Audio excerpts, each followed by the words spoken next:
ki xam ne mooy président de la République son excellence Bassirou Diomaye Diakhar Faye la mu wax itam ci système bi ba tey mi ngi fi ñi wax naan président Ousmane Sonko am na tous les pouvoirs ci li nga xam ne moom la ñu ko dénk di premier ministre loolu itam daal dina ci ñëwaat ci nu mu gën a yaatoo. joxoñ na baaraam itam ñi nga xam ne ñoom ñooy opposition bi ba ci carte membre yi nga xam ne fas yéene nañ ko daal di amal ca na mu gën a yembe ca na mu gën a baaxee itam alors honorable décryptage complet la ñuy daal di def ñeel li nga xam ne moom mooy waxtaan bi nga xam ne moom premier Ousmane Sonko amal na ko léegi saa si temb doon waxtaan ak ñi nga xam ne ñoom ñooy seen militants sympathisants dañ koy jël ponk par ponk fa mu tàmbalee doon nga noté ba mu commencé ba fa mu daal di jeexale lan lañ ci mën a jàngatee d'une manière très ramassée plutôt ci li nga xam ne moom mooy waxtaan bu am solo bi lee di rafetlu initiative bi. initiative bi bokk na ci li ñuy tuddee formation et information dans le cadre militant. président abordé na sujet yu bëri li ko ci gën a poussé nag mooy intervention question yi nga xam ne moom la ko militant yi posé. may rafetlu façon bi ñu ko organisé xëy na ñu dañ ko gën a yaatal gën ko ñoŋal. président dafa commencé ci situation géopolitique internationale boo gisee mu commencé ci loolu da ngay jàpp ne maanaam Sénégal nekkul dëkk boo xam ne dafa nekk à part rek ñu xalaat suñu bopp ak suñu bëgg bopp sans tenir compte li xew ci àddina bi. pour wane ne ñun ak lu ñu mën a defaru nañu bàyyi xalaat ne ak xel ne li am ci bitim réew mun na impacter suñu dund ñun bu dee ñun on n'est pas préparé à la souveraineté. parce que suñu dëkk yi demee na dëkk yoo xam ne tey li am ci bitim réew nga xam foofu c'est des guerres stratégiques ay guerre la yoo xam ne dañ ko teg sur la conquête du marché. xam nga alburaax. oui. booy defar arme da nga ñaan yàlla guerre di bëri pour nga mën a jaay say arme. tu as vu. La bataille des nouvelles technologies il faut nga mettre ko en œuvre. En œuvre, oui. C'est des batailles stratégiques. Très bien. C'est des batailles de communication qui maîtrisent le monde par rapport aux nouvelles technologies ni dalay tappaas sax uniquement pour jéem a tester njaayam. fan laa toll parce que tey bataille bi am tey ci àddina bataille kan moo ëpp doole la. bataille le marché mondial par rapport aux nouvelles technologies naka na ko def maintenant loolu mooy soubassement bi maintenant dëkk bu mel ni Afrique. nga xam ne ñun on ne pèse pas par rapport à cette géopolitique bu ñu defarwul nañu jàngee ci lii mooy lan il faut que ñun ñu gëm suñu bopp xam ne Afrique dafa war a préparer wu ba nga xam ne ëllëg si biir ce qui va se passer ça va impacter nos vies alburaax. parce que ça va toucher les ressources minières les ressources pétrolières. Très bien. parce que xeex bi mun na dem ba yokk dollar bi ba yokk le prix du baril du pétrole. parce que xam nañu ne le marché du pétrole les bateaux fi ñuy jaar fa le conflit bi am donc ça va retarder le ravitaillement en matière quand même d'hydrocarbures. te su jafee rek prix bi dina yokk ça veut dire que ça va encore impacter tout le travail qu'on avait fait en amont. Très bien. maanaam wàññi pétrole bi wàññi gaz bi wàññi lépp tey nag moo tax tey ñun bu ñu amee suñu souveraineté préparer suñu réew ñii bu ñuy xeex seen xeex day fekk ñun pare nañu. loolu nag nañu doon xamal ne pourquoi ñuy woote souveraineté lii moo tax ñuy woote souveraineté nañu waajal suñu bopp parce que fi ñu jëm xeex boobu nii xeex ci àddina. ñun bu ñu parewul ñun attanuñ ko. Très bien. loolu mooy premier aspect deuxième an moo dugg ci rek. alors laataa ci aspect yooyu nga xam ne moom ngay daal di ñëw. ñu bari ñu ngi doon wax naan président Ousmane Sonko dañ ko bàyyi léegi buy def live duñu ko seetaan. aujourd'hui c'est un dimanche ñëpp xam ne ne ci koor lañu daal di nekk. maanaam 5 heures ci ngoon la complicité ci page am ci moom ngeen mën a waxtaane njëriñal réew mi. on a vu 188 790 commentaires.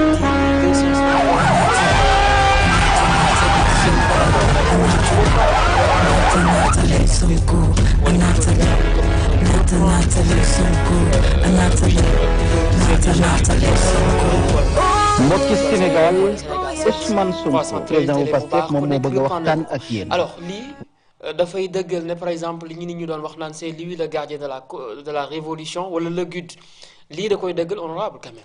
mais Albourakh. li nga xam dañ ko improviser. oui di confirmation la rek. improviser parce que démb lañ ko wax quand même. démb lañ ko wax. tombeek nag ñu bëri nekk ci ay programme même Pastef sax tey jii à 17h la woon l'arrondissement de Grand Dakar ñu ngi woon ci distribution ndogo yeeg yu mel noonu. pour te dire que ne en vérité ci période bii ci jafe-jafe bi nga xam ne moom la ñuy wax ne ci le Sénégal nekk. tey bu président Ousmane Sonko mën a mobiliser lii nga xam de wax dëgg yàlla lii mooy confirmer son leadership. te balaa nga ko doon xam rek tey ku amoon activité tey boo defoon à la même heure doo gis dara. très bien tey toutes les chaînes tous les sites ñëpp se sont concentrés sur lii donc li mooy confirmer son leadership. pour wan ne Pastef le Sénégal am nañu leader boo xam ne maa ngi dégg sax nga naan gardien de la révolution. loolu Albourakh modestie moo ko ci yóbbu mu ne gardien mais il n'est pas le gardien il est le guide. de la révolution. am na ñu koy bañ de quand même. waaw ñu ngi rey seen bopp Albourakh tey nañu gën a reyaat seen bopp. parce que il faut se dire que mais ñun Ousmane Sonko mu ngi ñu mobiliser pour parler de son parti. te malgré la ñëpp ko déglu c'est-à-dire que en vérité tey benn parti moo existé muy le Pastef. kan moo fi nekkaat di concurrencer coalition Diomaye ngay dégg. donc cela veut dire que en vérité moom mooy ki nga xam ne tey mu neex la mu naqari la di nga ko déglu boo ko dégluwul tamit di nga tal leneen lu dul loolu parce que yaa nga xalaat kii quand même lan na wax. oui ak lu mu nar a def ak fu mu jëm. loolu mooy wane ne tey le président Ousmane Sonko il a montré fan la jëm ak lan la bëgg ak lan la demandé pour ñu def ko. il a tracé un chemin boo xam ne tey dans le cadre de la communication da ngay xam ne kii raw na les partis politiques raw na les leaders politiques ci façon bi nga xam ne mooy la façon de gérer la politique actuellement. donc lii ngay jàng ci moom te ci biir waxtaan bi di nga gis ne révolution boobu muy wax en véritable guide na ko defee. parce que Albourakh révolution mënul nekk noflaay yi nekkoon yow position bi nga nekkoon nga dindi ko complètement da ngay dégg sax ñu naan la non gars yi dañ ko war a def ndànk-ndànk non ndànk-ndànk tu révolution. Albourakh lu baaxul. da nga koy dindi complètement affronter ko nag mu jaral lu ne. le Pastef était dans une révolution boo xam ne tey ay bakkan rot na fi. ay nit ñàkk nañ fi seen liggéey ay lu ne xew na fi te loolu nag tey moo jur lii mooy la deuxième phase nag mooy li mu wax ñëpp bëgg nañ changement mais kenn bëggul changement ñëw ci yow. te yéen ñi ma voteel xam leen le changement bi ci yéen lay commencer donc loolu mooy révolution dëgg révolution boobu aussi moo ñuy dem ci souveraineté. loolu moo tax mën nañu bàyyi confort bi ñu nekk xam ne le monde ni muy marché y a pas le pied de l'Afrique tant que Afrique boobu nag nañu war a defar suñu bopp. moom suñu bopp ba nga xam ne lu xew ci bitim réew tey du impacter suñuy vie. ce qui va se passer avec la guerre là nga xam ne ils l'ont très bien organisé. ça va impacter dans les prochains jours dans les prochaines semaines tu as vu comme notre vie. très bien vraiment daal tey di nga jàngat ci moom lu bëri loo xam ne tey warawaat na que président Ousmane Sonko est un vrai leader. te en matière de communication je pense que ne dafa nekk trop en avance sur les hommes politiques. alors maa ngi doon ñëw sànq ci li nga xam ne mooy nombre de vues ci ñi ko seetaan parce que 19h 1101 596 vues cumulées sur les plateformes officielles. S'il te plaît Penda, les autres chaînes plutôt qui reprennent n'ont pas été pris en compte. Sur Twitter mooy X am nañ fa 30 600 sur Facebook 42 019 sur YouTube Jotna TV 1716 sur sa page Facebook 27 400 au total 101 595 vues lii la totalisé ci loo xam ne yaa ngi koy wax sànq naan da ko improviser nekkul loo xam ne dañ koo wàcc et que itam moyen la boo xam ne nii c'est moyen de communication la boo xam ne dafay yombal ñi nga xam ne ñoom ñooy seen militants que soit ñu nekk Matam que soit ñu nekk Kédougou que soit ñu nekk ci